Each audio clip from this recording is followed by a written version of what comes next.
یا حبیبم یا محمد یا رسولم یا محمد sizga bo'lsin ummatingizdan durud salovat Muhammad بسم الله الرحمن الرحیم الحمدلله والصلاة والسلام علی رسول الله اما بعد السلام علیکم و رحمت الله و برکاته. السلام علیکم هموطنان عزیز، آنانی که صدای ما را میشنوین. اینک یکی خدا خواهد مسئله های مهمی روزی امروز ما که یعنی خدمت کردن فرزندها به پدر و مادر است. خدا خواهد ما با چندین دلیل های قوی به شما عزیزان خدا خواهد این یعنی امر خداوند میرسانیم.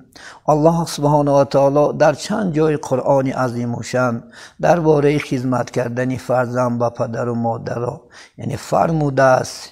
اینچنین در اسلام هم چندین واجبات است. یکیش خدمت کردن انشاءالله فرزند برای پدر و مادر واجب است.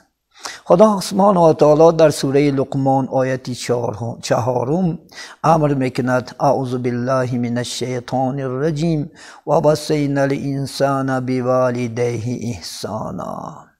ما وصیت کردیم و فرمودیم یعنی فرزندها را که به پدر و مادر نیکویی کنند. یعنی خدمت کردن فرزند به پدر و مادر این واجبات است. یعنی الله سبحانه و تعالی بین سه چیز به سه چیز نزدیک گردوندگی است. یکیش نماز خدا خواهد با یعنی زکات. کسی که نماز میخواند زکاتش به 85 گرم طلا میرسد باید که انشاءالله زکاتش هم ادا کند. یکی دیگر اطاعت خودش به اطاعت پیغمبر صلی الله علیه و سلم نزدیک گردوندگی است. کسی که فرضهای الهی را بجا بیارد و سنت های پیغمبر علیه السلام را بجا نیارد الله قبول نمی کند. و سیوم چیز یعنی شکرانه خودش به شکرانه پدر و مادر نزدیک کردگی است. شکرانه الله چی است در این دنیا؟ شکرانه الله یعنی 5 وقت نماز گزاریدن است. وقتی که ما شما 5 وقت نماز میگذاریم شکری الله به جا میاریم، بعد از این باید به پدر و مادر یعنی خدمت کنیم. البته خدمت پدر و مادر خدا خواهد انشاءالله دریابیم و دعای آنها را خدا خواهد بگیریم.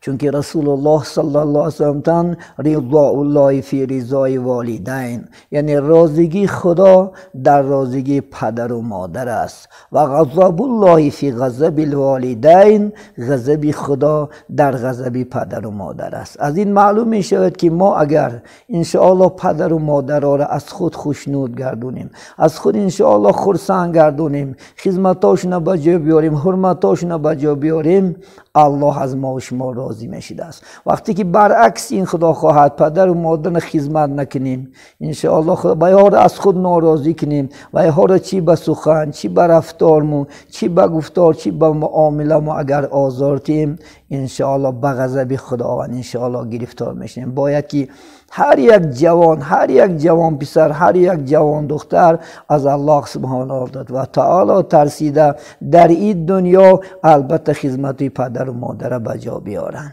چون که در کودکی پدر و مادرها به ما و شما چقدر خدمت کردند، شبها خواب نمی رفتند، ما و شما را می خونانیدند، خداشون نمی خوردند، ما و شما را می خورانیدند، شب تا سحر در بالای گهواره ما و شما روز می کردند. وقتی که کهنسال می شوند و امروز گویا که به یک کودک تبدیل می یابند، باید که ما و شما انشاءالله خدا خواهد یعنی در کودکی در پیریش و البته خدمتشون به جا بیاریم، دعای آنها را بگیریم و آنها را از ما راضی گردانیم. البته الله سبحانه و تعالی این مکافاتش در دنیا میتید. ما از فرزندکام خدا خواهد میگیریم. شاعر میگه آن چی کردی با پدر او را بیری از پسر. البته انشاءالله انشاءالله 50 سال و بعد 30 سال و 40 سال از فرزندکم این معامله هایی که با پدر مادر میکنیم البته میگیریم. شاید امید میکنیم که خدا خواهد از این سخنهای ما شما به یک خلاصه میایین، از این سخنهای خوب انشاءالله خدا خواهد به یک فکر و اندیشه ها میایین. آنچه خصلت های بده که نسبت پدر و مادر دارین انشاءالله پرتاین و حرمت کنین. شما پدر مادرتون حرمت کنین، دیگر شخص ها همش حرمت میکنن، حرمتشون انشاءالله بجا میارن. در همینجا صحبت خدا با پایان میرسانیم تا انشاءالله صحبت دیگر در حفظ و پناه خدای مهربان باشین. السلام علیکم و رحمت الله و برکاته. یا حبیبم یا محمد یا رسولم یا